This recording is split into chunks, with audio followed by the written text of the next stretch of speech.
പുഴുക്കു വരട്ടി എരിശ്ശേരി അവിയലു കൊണ്ടാട്ടം ചക്കത്തോരൻ അരിഞ്ഞു വറുത്തതും മടയും പ്രഥമനും മലുവയും മുഴുവയും ചക്കമയം ചക്കപ്പുഴുക്കു വരട്ടി എരിശ്ശേരി അവിയലു കൊണ്ടാട്ടം ചക്കത്തോരൻ അരിഞ്ഞു വറുത്തതും മടയും പ്രഥമനും മലുവയും മുഴുവയും ചക്കമയം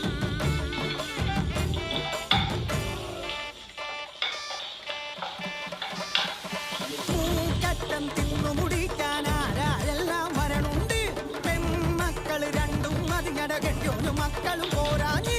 അമ്മാവനും അമ്മായിയും പിന്നളിയനും കുടുംബം പോരാഞ്ഞ് രജനീട കണ്ട സുനീഷിൻ വകയിലെ ബന്ധുക്കൾ പോരാഞ്ഞ് ആ ബന്ധുക്കട മരുമക്കൾ ചെറുമക്കൾ അവരും പോരാഞ്ഞാരൊക്കെ ചക്കപ്പുഴുക്കു വരട്ടി എരിശ്ശേരി അവിയലു കൊണ്ടാട്ടം ചക്കത്തോരൻ അരിഞ്ഞു വറുത്തതും മടയും പ്രഥമനും